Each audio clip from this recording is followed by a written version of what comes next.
vamos conversar com elas sobre muitas coisas especiais. Elas vão falar de vivências, de experiências, de testemunhos que elas trazem na vida delas e que vai se aplicar aqui ao nosso momento.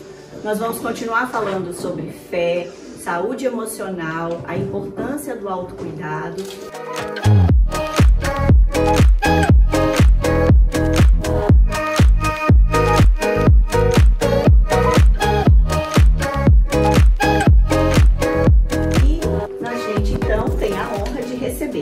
Eu gostaria que nesse momento cada uma fizesse uma apresentação bem breve, falando quem são vocês. Quem é você, Carol? Bom, em primeiro lugar, eu sou uma filha amada de Deus, uma pessoa apaixonada pelo reino de Deus, sou casada com o Guilherme e sou uma psicanalista em formação. Muito bem. Pastora Gislene? Boa tarde, meninas, é um prazer receber vocês aqui. Meu nome é Gislene, eu sou... Tá baixo? Vocês estão me escutando? Tá baixo, ok. Meu nome é Gislene, eu sou esposa do pastor João, o homem mais lindo da igreja. Eu sou avó, tenho 3 filhos, nós temos 5 netos lindos, maravilhosos, que eu já tô morrendo de saudade. E sou filha de Jesus Cristo, como vocês todas, né? Amo servir ao Senhor. Olá pessoal, eu sou a Larissa, sou esposa do pastor André Monari. Eu vivo todos os dias louvor, música e adoração na minha casa. E vim aqui para ser serva do Senhor e serva também de vocês, né? Então viemos assim para servir umas às outras. Eu sou também massagista esteticista e eu procuro edificar a vida dos outros, não só através do trabalho estético, mas sim porque aquele momento, junto com a presença do Espírito Santo, pode trazer de cura, não só física, mas também dentro da alma de alguém. Amém. Amém. Boa tarde. Boa tarde. Eu sou Ed Bahia, eu sou mãe da Melissa e eu sou apaixonada por Jesus. Amém. E o Senhor me presenteou com 3 netos lindos que também batem meu coração. É muito bom ser avó, viu, gente? Sou pastora, sou autora e sou mãe de filhas espirituais também. E eu tenho 2 aqui, que estão aqui. As demais não puderam vir, mas para mim é uma honra, pastor, estar aqui e me sinto muito privilegiada por estar participando desse evento e já está sendo uma grande bênção. Amém. Amém. Que maravilha, então. Eu então vou aproveitar a oportunidade e vou me apresentar, né? Vai que tem alguém que não me conhece ainda. Para me apresentar também, né? Eu sou Elaine, esposa do pastor Kirk. Aqui estamos há 2 anos aqui nos Estados Unidos, com essa missão de transformar e ajudar as pessoas a se encontrarem com Deus, né? Não é à toa que Deus nos deu esse nome da igreja, que é Connection Family Church. Então é justamente esse nosso propósito aqui, de fazer conexões de famílias, de pessoas, de almas sedentas com Deus, né? E temos feito esse trabalho aqui. Sou mãe de 3 adultos jovens, todos mais altos que eu, inclusive. Estou casada há mais de 30 anos com aquela pessoa que está por aí. E agora sou avó, né? Há 3 meses também participo desse sentimento. Sou vó do pequeno Benjamin, que fez 3 meses agora no último dia 5. Então quem não me conhece, essa sou eu. Bom, então vamos lá. Eu quero começar com você, Larissa. Larissa, me conte se você, dentro da sua visão cristã, da sua visão profissional, há alguma conexão entre autocuidado e a sua prática cristã, a sua prática de fé no dia a dia? Tem e muito. Não vou falar assim só na parte estética, beleza, ficar mais bela. Mas eu vou falar na parte de ficar mais bela, da alma para fora, de dentro para fora. Então, todas nós às vezes tentamos deixar nosso tempo para fazer nosso devocional, né, tomar nosso cafezinho, mas o que nós fazemos por nós na parte física e espiritual? A gente tira aquele tempo para dar a nossa caminhada, a gente tira aquele tempo para pegar uma massagem, ou de repente cuidar um pouquinho melhor do nosso cabelo, passar um creme no nosso corpo. Tá todo mundo ouvindo, gente? Tá ouvindo aí atrás? Então, o autocuidado, nós somos feitos à imagem do nosso Senhor. Então, honrar o nosso corpo, né, cuidar do nosso corpo físico, é você honrar a Deus com aquilo de melhor que Ele nos deu, que foi o nosso corpo, que é uma máquina maravilhosa, que é uma máquina perfeita, é uma máquina bela, não nos falta nada para a gente percorrer todo esse caminho que na Terra que se chama vida, e dentro da nossa vida nós temos uma missão. Então, o que a gente está cuidando do nosso corpo? Porque o nosso corpo é templo do Espírito Santo. Então, nós estamos cuidando do nosso templo, ou a gente está primeiro cuidando do templo dos outros? Né? A gente está cuidando, tirando o nosso tempo para nós, a gente está comendo bem, estamos colocando coisas boas no nosso corpo por dentro, de repente até por fora, estamos colocando produtos bons, assim, que não vão nos agredir, produtos, sabe? Então, esse cuidado que você tem. E nas minhas sessões, quando estou fazendo sessão de estética, de massagem com alguém, eu sempre, antes de começar, eu peço no meu íntimo para que o Espírito Santo esteja presente naquele momento. E para que eu possa olhar a pessoa não só de fora, mas eu possa olhar dentro. Porque a maioria sempre tem alguma dor, um cansaço emocional, um cansaço físico. E às vezes é uma palavra que eu posso dar, às vezes é um toque diferente que...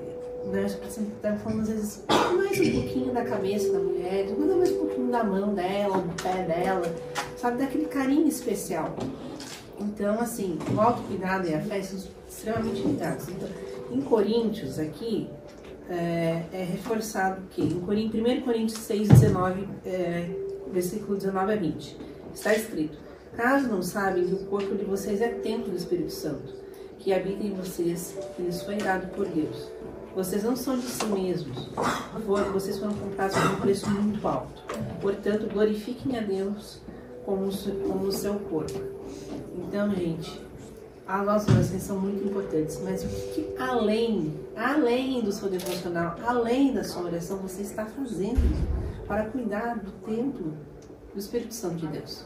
Para cuidar, o nosso corpo é sagrado, o nosso corpo é do Senhor. Então a gente tem que cuidar do nosso corpo também quando a gente cuida da nossa casa, senão tem dor, né? Então, porque a partir do momento que nós negligenciamos o nosso corpo, as nossas dores físicas, nós também estamos negligenciando a Deus. Então, assim, nós cristãs, com uma visão cristocêntrica, convido todas vocês, a partir de hoje, pensarem como que eu posso cuidar melhor de mim, de forma que eu estou honrando a Deus em todas as áreas da minha vida. Amém. Muito bem. Que experiência que você trouxe, que reflexão, né? Como que pode o autocuidado ser tão conectado com a fé? Será que você já tinha parado algum dia para pensar sobre isso? Que o seu autocuidado é reflexo do cuidado que você tem na sua espiritualidade também? Pensando que o nosso corpo é templo do Espírito Santo? Então, o que temos feito para cuidar do nosso corpo, né? Como temos cuidado dele? Muito bem, maravilhosa reflexão, Lara. Alguém quer falar alguma coisa? Não? Então, vamos agora para a Gislene. Giz, me conta uma coisa. Você acha, e essa pergunta chega muito para mim no privado, as pessoas aqui, inclusive, eu quero deixar um adendo. As pessoas aqui, nós temos um grupo para conversar. Aí eu ponho uma pergunta no grupo, ninguém responde no grupo. Todo mundo só me manda no privado as coisas. Eu falei, gente, vocês conversam aqui no grupo, que o grupo é para isso.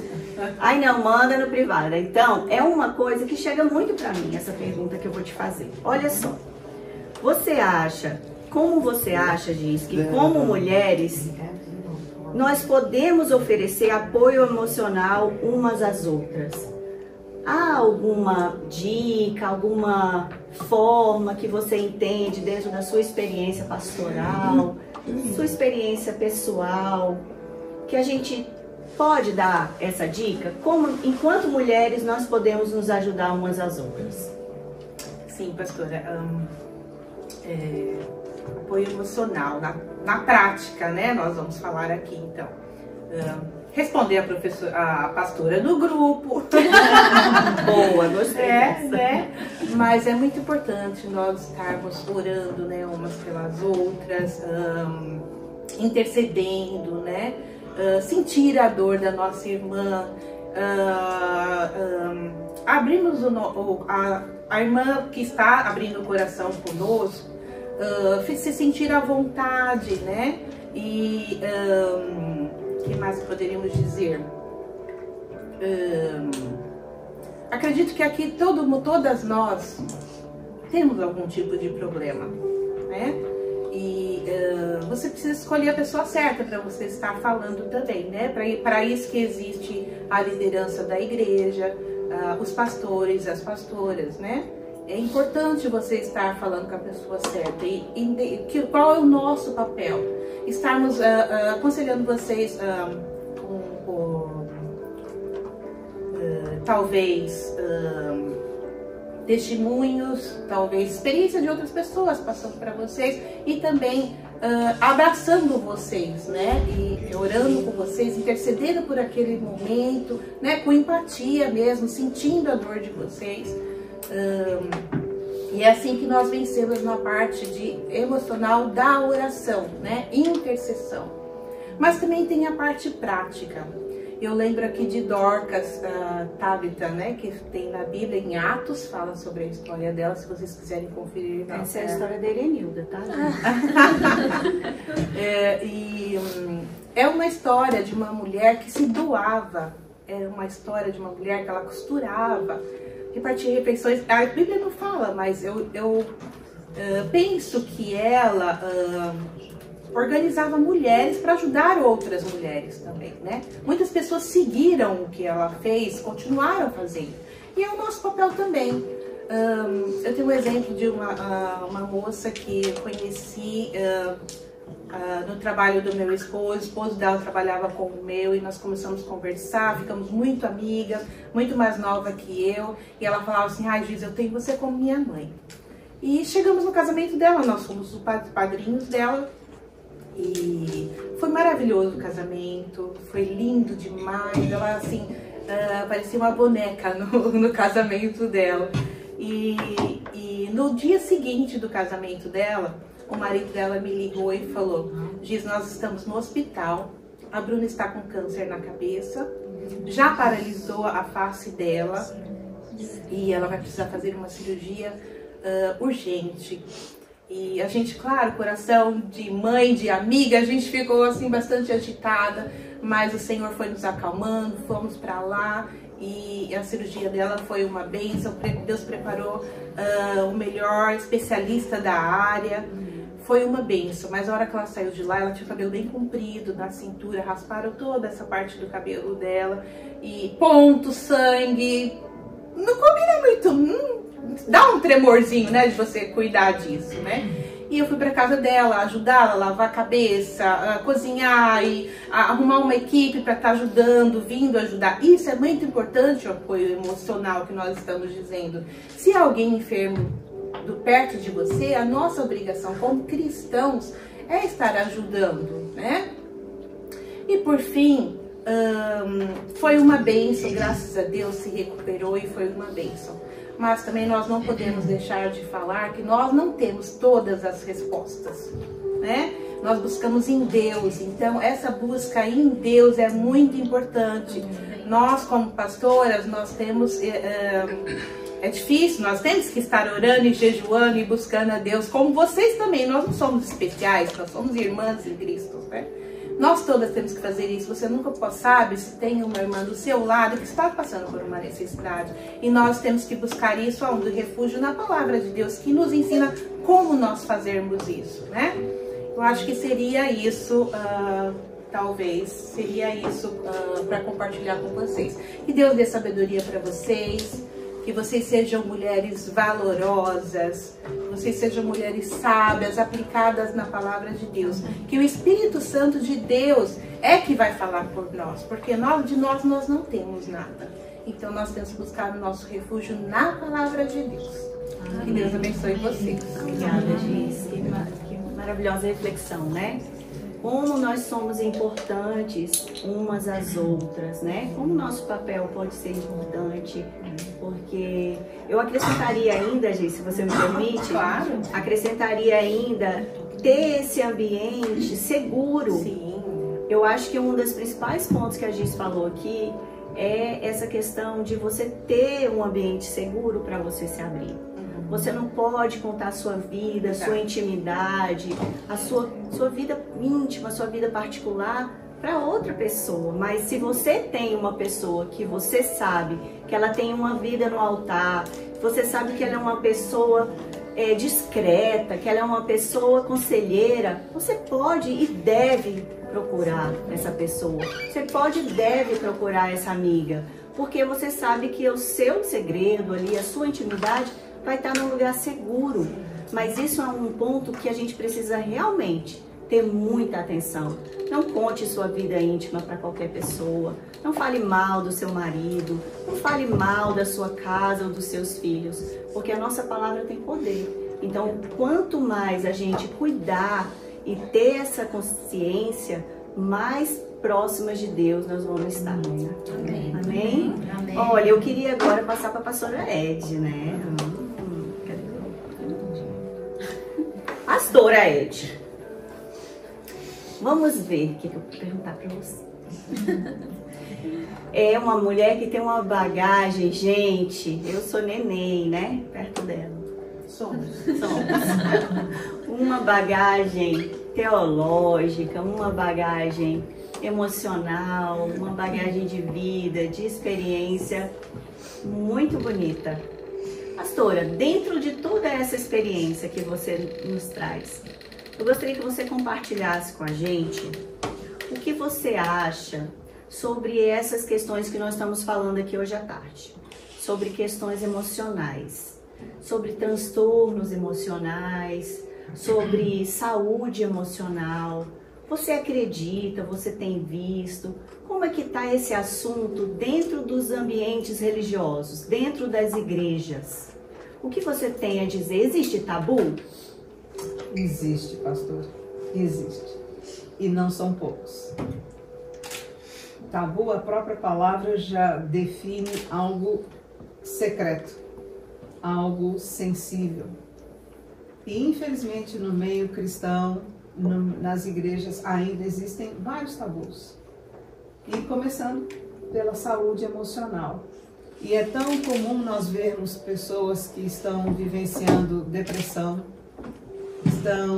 têm problemas de sentimento de suicídio, pessoas que estão totalmente desequilibradas. Existem vários aspectos que realmente se tornam tabu.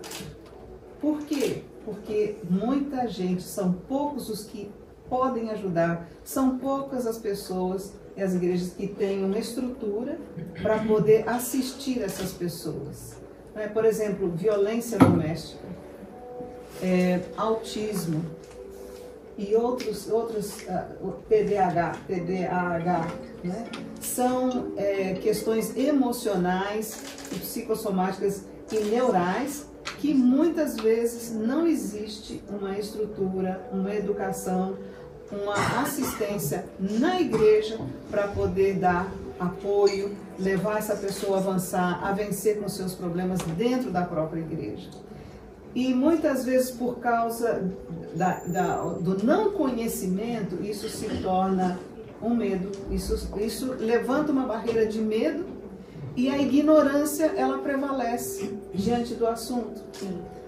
Agora, por outro lado, existem vários ministérios e igrejas que a gente sabe que já venceram, já tem uma estrutura de apoio, já tem toda uma equipe que assiste as pessoas, principalmente falando de mulheres nessa área, porque como a pastora falou, a pessoa quando se abre, ela se torna vulnerável. Então ela tem que saber com quem falar. Ela tem que ter a segurança de não ser exposta, não é? Então, a ignorância gera o tabu, alimenta o tabu, eu diria, né? E o medo, ele estagna a pessoa, ele estagna o mover de Deus. E o Senhor, ele nos trouxe para a liberdade. se pois o Filho o libertar, sereis verdadeiramente livres. Então, ou seja, o meu ponto de vista, o que eu tenho visto é que existem ministérios que já têm uma vivência nessas áreas de tabu, que já venceram e que são referencial no corpo de Cristo, e tem aqueles que estão indo em busca, né? Tem aqueles que realmente têm o desejo, porque nós estamos cada vez mais chegando ao fim dos tempos e as nossas igrejas estão recebendo pessoas de todo tipo, e nós precisamos ter a mentalidade renovada. Amém. Nós precisamos ter a mente aberta, a metanoia necessária para acolher vidas que vêm totalmente machucadas, que vêm totalmente, digamos assim, fora do funcionamento da criação como Deus fez. E nós precisamos acolher essas pessoas.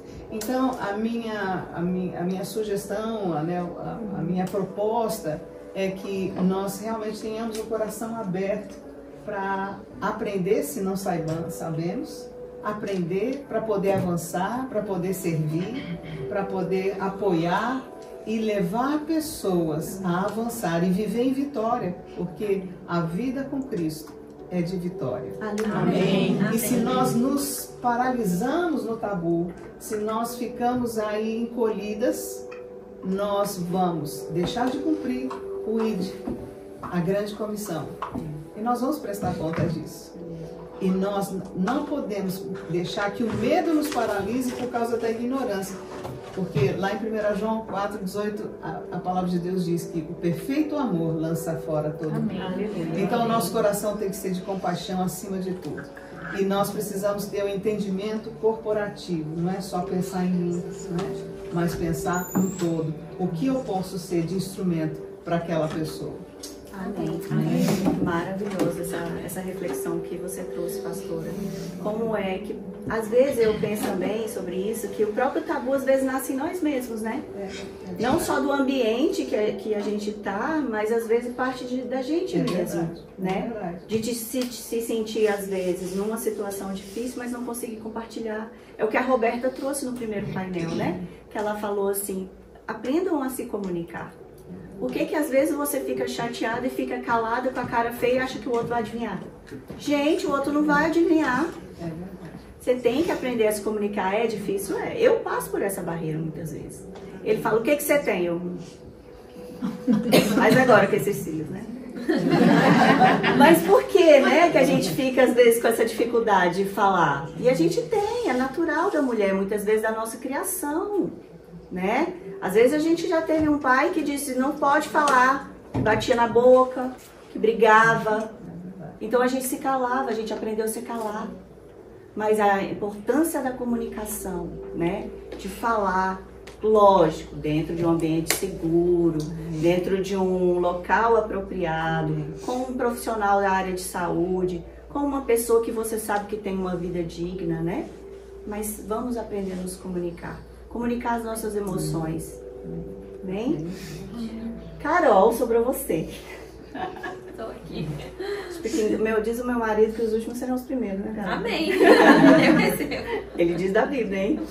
Carol, eu sei que você está no ambiente cristão desde novinha, né? Conheço um pouquinho sua história. Você nasceu já numa igreja, já cresceu dentro de uma igreja. Então, às vezes a gente pensa assim, por uma pessoa, às vezes já está desde toda a vida ali no ambiente cristão. Às vezes a gente fica, aquela pessoa não tem problema nenhum na vida, né? Mas então, me conta, dentro da sua experiência de vida cristã, sua vida pessoal, você já passou alguma situação em que você se viu com dificuldade de lidar com as suas emoções? Você já passou por algum momento em que você se viu numa situação que você falou assim, opa, o que está acontecendo? Conta pra gente. Já, com certeza, né? Acho que todo mundo já passou por situações assim, né? A nossa vida ela é feita de altos e baixos. E tem momentos que são mais fáceis, tem momentos que são mais difíceis. Mas todas nós, com certeza, já enfrentamos alguns momentos de dificuldade, né? De desafio. E viver com Cristo não significa viver sem desafios. Muito pelo contrário, né? Viver com Cristo é passar por desafios, mas na certeza de que todos eles serão vencidos, né? E eu me lembro que um dos momentos mais difíceis que eu passei foi pouco tempo depois que eu mudei para os Estados Unidos, porque eu fui morar em Ohio, que é um estado muito frio, e lá neva muito. E eu ficava muito sozinha, o Guilherme viajando, né? E eu não tinha uma comunidade para estar brasileira, eu ia numa igreja americana, mas que era longe de casa, neve, muito, muito difícil. E eu acabei entrando num estado muito depressivo, porque eu tinha hábitos de me exercitar, sou muito comunicativa, gosto de estar perto de pessoas, estava muito isolada. E isso começou a afetar muito as minhas emoções e, consequentemente, começou a afetar todo o meu corpo físico. E eu me lembro que eu cheguei num estado de sintomas psicossomáticos tão grande que eu comecei a ter gastrite, eu engordei mais de 20 quilos porque eu tinha compulsão alimentar. Então comia, vomitava, comia, e isso fez muito mal pro meu corpo. E eu comecei a ir ao médico e o médico um dia falou pra mim, olha, você tem duas opções. Ou você começa a mudar a sua vida, ou você vai precisar ir para um psiquiatra e começar a tomar remédios, porque a sua saúde física está ficando muito debilitada. E eu falei, tá, saí de lá, e aí no carro indo para casa eu falei, não, eu tenho uma esperança que é Cristo, que pode me dar essa força para que eu supere esse momento de dificuldade. E eu sempre tive o hábito de ler a Bíblia, de orar, mas eu me lembro que eu cheguei em casa naquele dia, eu falei, a minha vida muda agora. E eu, com muita intencionalidade, abri a Bíblia. Eu me lembro que há muitos anos minha mãe me ensinou a fazer uma campanha de oração, de ler cada salmo um dia por 150 dias dentro de um propósito. E eu falei, eu vou começar hoje. E o meu propósito é a minha cura. E eu comecei ali, e eu me lembro que eu voltei a me exercitar. Eu comecei a me alimentar bem, sair tacando coisa fora em casa. O Guilherme, o que tá acontecendo? Eu falei, você não vai me comer sorvete? Ele, mas quem tá doente é você? Eu falei, mas você vai junto comigo nisso? E tacando tudo fora. E ele, não, custou. Eu falei, mas a minha saúde vale mais. E aí eu mudei tudo. E o que me deu força para essa mudança, porque eu não tinha pessoas, eu não tinha uma rede de apoio, era eu e Deus. E eu me lembro que eu ia orar todos os dias, eu falava, Senhor, me dá força para ir pra academia. Me dá força para não comer doce. Né? E eu me lembro que no Salmo 42, que é um salmo que num determinado versículo ele fala assim, porque está abatida a minha alma, porque te perturbas dentro de mim. Espere em Deus, pois eu ainda o louvarei. E eu me lembro que eu me agarrei tão forte nisso e eu saí daquele dia com as minhas emoções curadas. Mas foi todo um contexto, né? Eu mudei a minha vida física, eu comecei a me tratar, comecei a fazer terapia, porque realmente tem momentos na vida da gente que é importante a gente também entender que a gente precisa de ajuda, né? Isso não nos torna mais frágeis, muito pelo contrário. Às vezes a gente precisa de força para falar assim, eu tô mal, eu preciso de ajuda. Porque a gente, como fica em negação, né? E a gente quer ser super-herói. E eu falei, não, eu tô mal, eu preciso de ajuda. Eu fui pra terapia, eu fui pra oração, eu fui pra uma mudança de vida prática a partir da mudança do meu comportamento. E a junção de todas essas coisas fez com que eu saísse desse momento, com que eu conseguisse reestruturar toda a minha vida. Foi quando eu comecei a minha segunda faculdade, que foi a faculdade de psicanálise, também pensando em ajudar outras mulheres, porque eu falei, não é só eu que passo por isso. Tem muitas outras pessoas que passam por isso. E nisso eu também encontrei um propósito de Deus para minha vida. Amém. Amém. Amém. Que maravilhoso. Olha só, e tudo isso não tem nem 30 anos a pessoa, tá? Ainda tá na casa dos 20 e já viveu tudo isso, Carol. Muito bonito ver como você reagiu em meio à dificuldade. Mas há uma diferença quando nós temos a Cristo na nossa vida, né? Porque aí nós temos a esperança, né? Viva dentro de nós, né? E tem um trecho, eu não lembro agora, meu marido, que fala justamente isso, né? Que a gente tem que saber dizer ao outro qual é a esperança, qual é a razão da esperança que há em nós. E é isso, né? É saber dizer ao outro qual é a razão da esperança que há em nós. Né? E aí nós temos esperança, nós temos uma esperança viva que nos alimenta, que nos capacita, que nos aquece todos os dias e que não deixa a gente se sentir sozinho. E agora vamos aproveitar que a gente está aqui, eu quero te fazer uma pergunta também. A gente também quer ouvir essa experiência de vida. Ao longo da sua jornada de vida mesmo, você como pastora, como mulher, como cristã, como que você acha que a nossa espiritualidade, como a sua espiritualidade, ajudou você a superar os momentos de dificuldade? Que não tava, eu sei. Então, Carol e meninas todas, eu desde pequena eu tive uma professora muito boa de escola bíblica dominical na minha vida. Ela me ensinava que eu poderia ter qualquer resposta na Bíblia. E eu levei isso para minha vida. Muitas vezes, e como nós temos perguntas, né? Como nós temos perguntas. E eu levava tudo para Deus, minhas perguntas. Então, assim, eu aprendi desde muito nova que Deus está nas nossas vidas em todos os momentos. Eu não era assim muito de participar de grupos. A minha adolescência foi uma adolescência muito rápida, né, gente? Todo mundo sabe que eu casei com 17 anos. Então foi uma adolescência muito rápida, uma infância que passou muito rápida. Mas em todos os momentos da minha vida, eu sempre levei minhas perguntas para Deus. Amém. E Ele nunca me deixou sem resposta. Amém. Sempre tive todas as respostas. Mas assim, a gente passa dificuldade, né, gente? Quase todo mundo falou dos momentos que, tipo assim, uma virada de chave muito grande foi vir morar aqui nos Estados Unidos. Aqui eu acho que é a prova dos 9 se você tem saúde mental na vida ou não tem. Porque aqui cai tudo por terra o que você já aprendeu na sua vida. Aqui, quando você chega aqui, parece que você começa do zero, você é criança de novo. Você experimenta tanta coisa. Eu não sei vocês, gente, mas pelas pessoas que eu já conversei, eu tô aqui só há 2 anos.